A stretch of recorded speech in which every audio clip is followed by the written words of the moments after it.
अऊज़ु बिल्लाहि मिनश्शैतानिर्रजीम बिस्मिल्लाहिर्रहमानिर्रहीम। अस्सलामु अलैकुम नाज़रीन। आज का जो हमारा किस्सा है वो कंजूसी के अंजाम के बारे में है। चुनाचे हज़रत सैयदना यज़ीद बिन मैसरा रज़ियल्लाहु ताला अन्हु फरमाते हैं, हमसे पहली उम्मतों में एक शख्स था जिसने बहुत ज़्यादा माल व मता जमा किया हुआ था। उसकी औलाद भी काफ़ी थी, तरह तरह की नेमतें उसे मैसर थीं। कसीर माल होने के बावजूद वो इंतहाई कंजूस था और अल्लाह अज़्ज़ व जल की राह में कभी कुछ भी खर्च ना करता था। हर वक्त इसी कोशिश में रहता कि किसी तरह मेरी दौलत में इजाफा हो जाए। जब वो बहुत ज़्यादा माल जमा कर चुका तो अपने आप से कहने लगा, अब तो मैं खूब ऐशो इशरत की ज़िंदगी गुजारूंगा। चुनाचे वो अपने अहलो अयाल के साथ खूब ऐशो इशरत से रहने लगा। बहुत से खुद्दाम हर वक्त हाथ बांधे इसके हुक्म के मुंतज़िर रहते। अलगर्ज वो इन दुनियावी आसाइशों में ऐसा मगन हुआ कि अपनी मौत को बिल्कुल भूल गया। एक दिन मलकुल मौत हज़रत सैयदना इज़राइल अलैहिस्सलाम एक फ़कीर की सूरत में इसके घर आए और दरवाज़ा खटखटाया।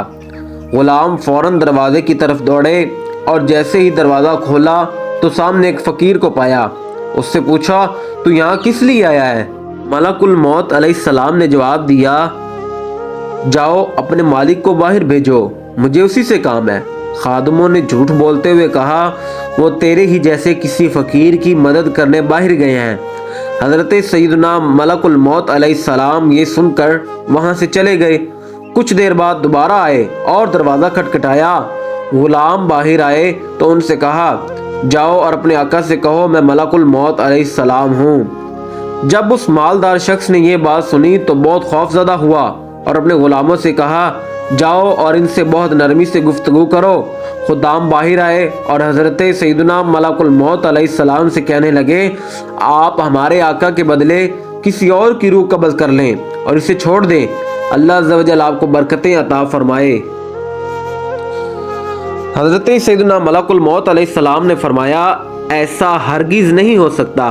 फिर मलकुल मौत अलैहिस्सलाम अंदर तशरीफ़ ले गए और उस मालदार शख्स से कहा, तुझे जो वसीयत करनी है कर ले, मैं तेरी रूह कब्ज़ किए बगैर यहाँ से नहीं जाऊँगा।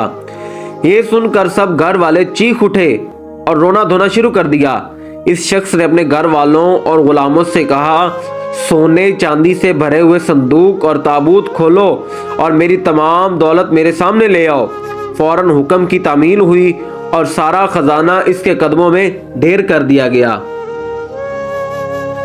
वो शख्स सोने चांदी के ढेर के पास आया और कहने लगा, ऐ जलील और बदतरीन माल, तुझ पर लानत हो। तूने ही मुझे परवरदिगार के जिक्र से गाफिल रखा, तूने ही मुझे आखिरत की तैयारी से रोके रखा। ये सुनकर वो माल उससे कहने लगा, तू मुझे मलामत न कर। क्या तू वही नहीं कि दुनियादारों की नज़रों में हकीर था? मैंने तेरी इज्जत बढ़ाई, मेरी ही वजह से तेरी रसाई बादशाहों के दरबार तक हुई, वरना गरीबों नेक लोग तो वहाँ तक पहुँच ही नहीं सकते। मेरी वजह से ही तेरा निकाह शहजादियों और अमीरजादियों से हुआ, वरना गरीब लोग इनसे कहाँ शादी कर सकते हैं। अब तो ये तेरी बदबख्ती है कि तूने मुझे शैतानी कामों में खर्च किया। अगर तू मुझे अल्लाह अज़्ज़ व जल के कामों में खर्च करता तो ये ज़िल्लत और रसवाई तेरा मुकद्दर ना बनती। क्या मैंने तुझसे कहा था कि तू मुझे नेक कामों में खर्च ना कर? आज के दिन मैं नहीं बल्कि तू ज़्यादा मलामत और लानत का मुस्तहिक है। ऐ इब्ने आदम, बेशक मैं और तू दोनों ही मिट्टी से पैदा किए गए हैं। बस बहुत से लोग ऐसे हैं जो नेकी की राह पर गामजन हैं और बहुत से लोग गुनाहों की तरफ माइल हैं।